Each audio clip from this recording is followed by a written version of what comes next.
Iran turned pale the moment Saudi Arabia dropped a bombshell that nobody in Tehran saw coming. 1,300 kilometers. Let that number sink in. 1,300 kilometers of steel, concrete, and asphalt stretching across the empty heart of the Arabian Peninsula, from the oil-drenched eastern coast of Saudi Arabia to the shimmering Red Sea port of Yanbu, carrying 7 million barrels of crude oil every single day through a pipeline system that Iran cannot touch, cannot threaten, and cannot stop. This is not just a pipeline. This is the dagger that is quietly killing the single most powerful weapon the Islamic Republic of Iran has wielded for 4 decades. The threat to close the Strait of Hormuz and hold the entire global economy hostage. That weapon has now been used. And for the first time in modern history, the world is learning how to survive without it. For 45 years since the Islamic Revolution of 1979,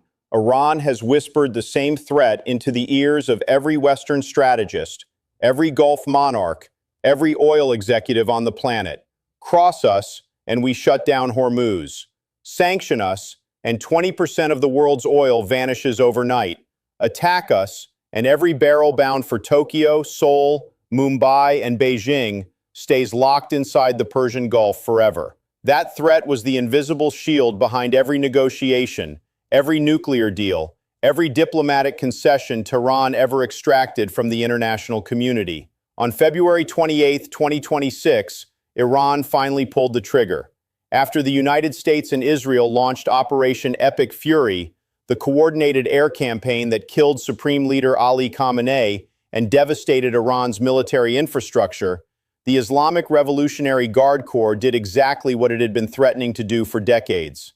On March 2nd, the IRGC broadcast a VHF radio warning to every vessel in the strait. No ship is allowed to pass the Strait of Hormuz. On March 4, the closure was made official. Mines were laid. Fast attack boats patrolled the Narrows. Anti-ship missiles locked onto anything that moved. The Stena Imperative, a U.S.-flagged tanker, was struck twice at the port of Bahrain, killing a port worker. By midnight on March 2nd, automatic identification system data showed 0 tankers broadcasting signals in the strait. War risk insurance premiums, which had already quadrupled before the strikes, were pulled entirely for transits after March 5th. Protection and indemnity coverage, the lifeblood of commercial shipping, evaporated. No coverage meant no ships. No ships meant no oil. Brent crude surged past $120 a barrel within days. The International Energy Agency called it the largest supply disruption in the history of the global oil market. Collective oil production across Kuwait, Iraq, Saudi Arabia, and the UAE dropped by 10 million barrels per day by mid-March. Qatar Energy declared force majeure on all LNG exports. Gas prices in the United States hit $4 a gallon by March 31. The Philippines became the first country to declare a national energy emergency, warning its crude supply would last only until June. In India, cooking gas shortages forced restaurants in Mumbai to close. In Indonesia, fuel reserves dropped to a 22-day buffer. The world's most critical choke point went dark, and for a moment, it looked like Iran had won the only card it ever needed to play. How did Saudi Arabia respond? What is the kingdom doing right now that is systematically dismantling Iran's 40-year stranglehold on global energy? Why are Gulf leaders spending $290 billion on projects designed to make the Strait of Hormuz permanently irrelevant? And what does it mean for the future of Iran that its greatest weapon is being neutralized not by missiles, but by infrastructure? Stay with us, because the answers will reshape everything you think you know about who really holds the power in the Middle East. If you want raw analysis that cuts through the mainstream noise, hit the like button right now, subscribe to the channel, and turn on notifications. Drop your thoughts in the comments below. Now let us dig into the numbers. The story begins in 1981, during the Iran-Iraq War, when Saudi Arabia first confronted the nightmare scenario of the Strait of Hormuz being closed. Riyadh made a decision that seemed extravagant at the time, and now looks like the most prescient infrastructure investment in modern history. Saudi Aramco, the oil colossus controlling 12% of global oil production, with revenues exceeding $480 billion annually, began construction of the East-West crude oil pipeline known as the Petroline. The system consists of twin pipelines, one 48 inches in diameter and the other 56 inches, running approximately 1,200 kilometers from the Abqaiq oil processing complex in the kingdom's eastern province, straight across the Arabian desert to the port city of Yanbu on the Red Sea. The pipeline was designed as breathing room, a contingency that planners assumed would only need to operate for days or weeks during a temporary disruption. Nobody imagined it would become the most important piece of energy infrastructure on the planet for an indefinite period of time. When the first American and Israeli bombs fell on Iran on February 28, Saudi Arabia activated its contingency plan within hours. Crude shipments were rerouted from the eastern terminals on the Persian Gulf to Yanbu on the Red Sea. Flotillas of tankers were redirected to the western coast. Within the first 9 days of March, tanker tracking firm Kepler reported that Yanbu was averaging 2.2 million barrels per day, more than double its pre-war rate. Maritime intelligence firm Windward reported a 330% surge from pre-war levels. By the end of March, the pipeline had reached its emergency ceiling of 7 million barrels per day, a technical milestone that represented the culmination of decades of quiet preparation. Of those 7 million barrels, approximately 5 million were flowing directly to export, with another 700 to 900,000 barrels per day of refined products also leaving through Yanbu. 2 million barrels per day were being consumed by Saudi refineries along the route. 1,300 kilometers of pipeline carrying 7 million barrels every single day. That number is the knife in Iran's strategy, because every barrel that exits through Yanbu is a barrel that does not need to pass through Hormuz. Every tanker that loads at the Red Sea terminals is a tanker that Tehran cannot threaten, cannot board, cannot mine, cannot hold hostage. The pipeline does not negotiate with the IRGC. It does not pay million-dollar tolls to pass through Iranian-controlled waters. It does not wait for ceasefire agreements or diplomatic breakthroughs. It simply moves oil from east to west across the desert, beneath the sand, beyond the reach of every fast attack boat and every sea mine that Iran has deployed in the Strait. The pipeline's capacity is not without constraints. Yanbu's two terminals, north and south, have a nominal combined loading capacity of approximately 4.5 million barrels per day, according to energy consultancy Argus Media, with market sources putting the operationally tested figure closer to 4 million and the wartime effective rate at roughly 3 million. The pipe can push more than the port can load. But even with those constraints, the volume flowing through Yanbu has reshaped the global energy equation in a way that no Iranian threat can undo. But the Petroline is only the beginning. Saudi Arabia is not alone in this infrastructure revolution, and the scale of what is now being built across the Gulf defies comprehension. The United Arab Emirates operates the Abu Dhabi crude oil pipeline, also known as ADCOP or the Habshan Fujairah pipeline, which carries crude from Emirati onshore oil fields to the port of Fujairah on the Gulf of Oman, completely bypassing Hormuz. Combined, these two pipeline systems are providing between 3.5 and 5.5 million barrels per day of crude capacity that does not touch the strait. That is a significant fraction of the 20 million barrels per day that Hormuz carried before the war. It is not enough to replace the strait entirely, but it is enough to keep the world's oil markets from total collapse, and that changes everything about the balance of power. The contrast with the Gulf states that had no bypass is devastating. Iraq's 3.4 million barrels per day of pre-war crude exports went almost entirely through the southern port city of Basra and the Strait of Hormuz. Its only alternative, the northern Kirkuk-Ceyhan pipeline to Turkey, was carrying just 250,000 barrels per day in March. Kuwait had it worse. Every single barrel of its 2 million barrels per day of pre-war exports exited through Hormuz. Kuwait has no pipeline alternative. Kuwait Petroleum Corporation declared force majeure, suspending its delivery contracts entirely. Bahrain and Qatar are similarly trapped by geography, their ports locked inside the Persian Gulf with no overland escape route. The nations that prepared for this moment survived. The nations that did not are now scrambling to ensure they never face this vulnerability again. Iran noticed. Tehran noticed the geoeconomic threat these pipelines represent, and it has acted accordingly.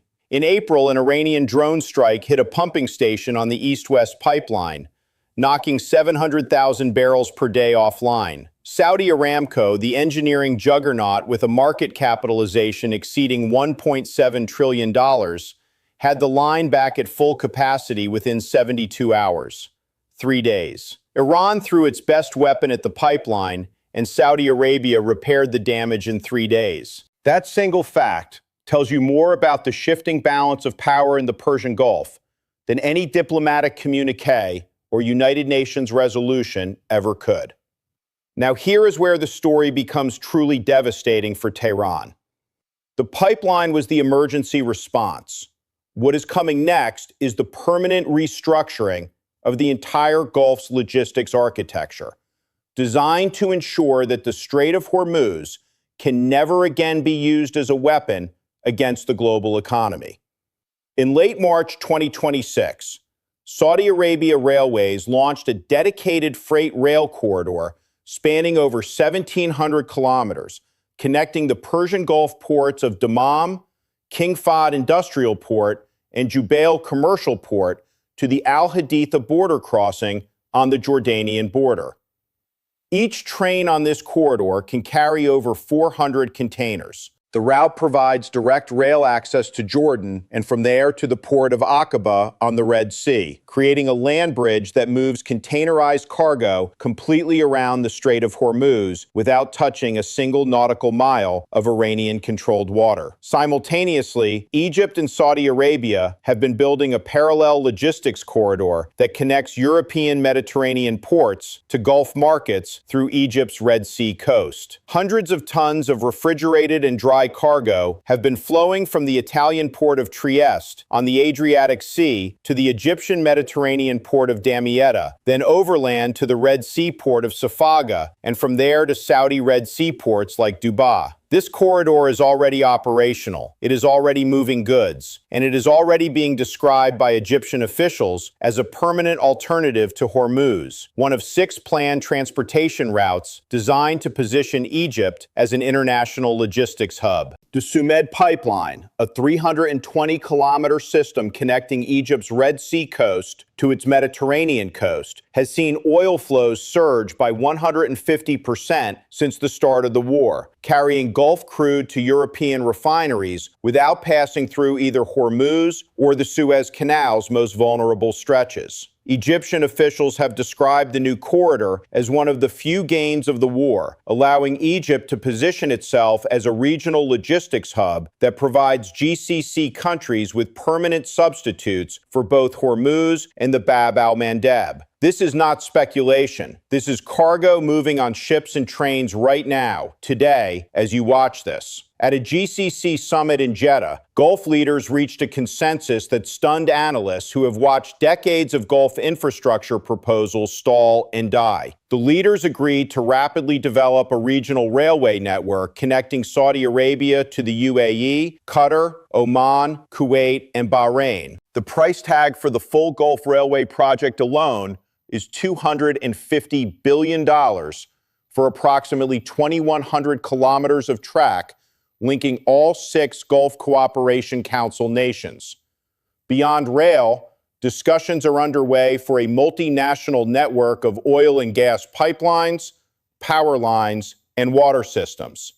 Saudi Arabia, the UAE, Turkey, and Jordan have set plans in motion to revive the historic Hejaz Railway connecting Istanbul to Jeddah through Amman and Damascus, a route that predates the modern Middle East itself. Saudi Arabia has inaugurated a freight transport service from its Neom port, connecting the Suez Canal region with Gulf nations and Iraq. The total price tag for the projects announced or accelerated since the war began stands at approximately $290 billion, with completion dates ranging from the end of 2026 to 2034. $290 billion. That is the number Iran should be losing sleep over, not the $4.8 billion in lost oil revenue from the American naval blockade, not the 68% inflation, not even the estimated $200 to $270 billion in infrastructure damage from the U.S.-Israeli strikes. Those are wounds from this war. The $290 billion being poured into bypass infrastructure is the wound that will outlast every ceasefire, every peace deal, every future negotiation. It is the permanent architectural response to Iran's threat, and it is designed to ensure that closing the Strait of Hormuz never works as leverage again. Let us be precise about what this means in Moscow, Beijing, and across the capitals that matter. In Moscow, the calculus is straightforward. Every barrel that the Gulf reroutes away from Hormuz through pipelines and rail corridors is a barrel that reaches the market without risk, which means lower oil prices in the long term, which means less revenue for Russia's own energy-dependent economy. Moscow publicly objects to the blockade, but privately it understands that the permanent bypass of Hormuz weakens the single most potent threat any energy-producing rival has ever wielded. In Beijing, the concern is deeper. China receives a third of its oil through the Strait of Hormuz. If that strait is permanently marginalized as a choke point, the leverage that comes from controlling or threatening it diminishes proportionally. Beijing has been the quiet beneficiary of Iran's discounted crude for years, purchasing sanctioned oil through shadow fleets and teapot refineries. A world in which Hormuz is optional is a world in which Iran has less to offer China, and China has less reason to shield Iran diplomatically. In New Delhi, where India imports the vast majority of its energy from the Gulf, the bypass infrastructure is viewed as a potential lifeline, a future in which energy security does not depend on the mood of the IRGC Navy. In Tokyo and Seoul, which together consumed vast quantities of Gulf crude before the war, the message is the same. The choke point is being engineered out of existence. And in Tehran, the silence on these infrastructure projects is deafening. The Iranian regime has spent 4 decades building its entire strategic deterrence around one proposition. We control Hormuz, therefore you need us, therefore you cannot destroy us. That proposition held through the Iran-Iraq war, through decades of sanctions, through the nuclear negotiations, through every crisis and confrontation of the past half-century. It held because the alternative to Hormuz was always partial, always insufficient, always theoretical. The Petra Line could move some oil. The ADCOP could move some more. But 20 million barrels per day could never be replaced by pipelines that handled 4 or 5 million at best. The math did not work. Iran's deterrence was real because the bypass was inadequate. What changed is that Iran actually used the weapon. In the moment it used the weapon, the entire Gulf mobilized to ensure it would never work again. The $290 billion in announced projects is not a response to a hypothetical threat. It is a response to lived experience.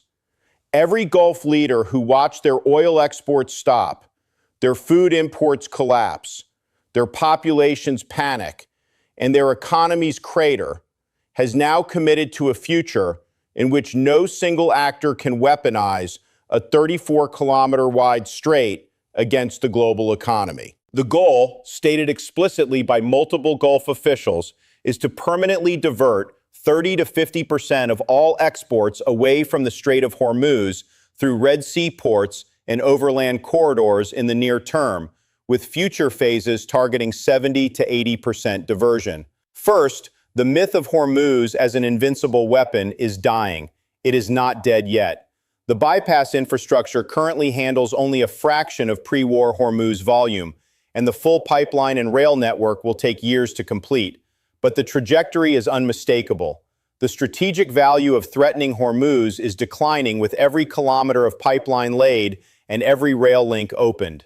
Second, Saudi Arabia has positioned itself as the indispensable energy guarantor of the post-Hormuz world.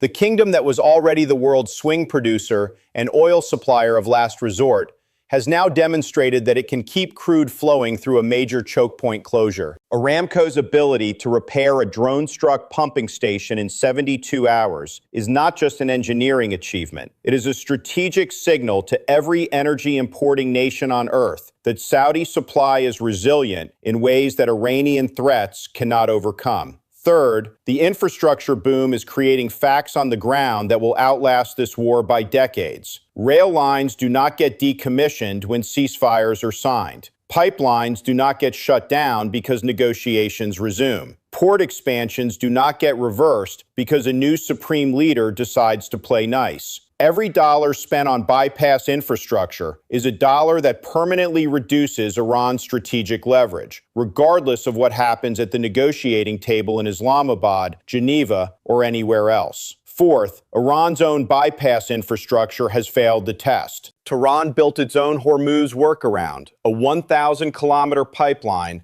from Gorey at the head of the Gulf to a terminal at Jask on the Gulf of Oman, designed for 1 million barrels per day. In practice, sanctions and unfinished terminal work kept actual throughput at under 70,000 barrels per day before the war. According to tanker tracking data, only a single vessel carrying approximately 2 million barrels has loaded at Jask since the conflict began. Iran built the escape hatch and then could not use it. The contrast with Saudi Arabia's 7 million barrel per day Petroline could not be more damning. And fifth, the economic mathematics are closing in on Tehran from every direction simultaneously.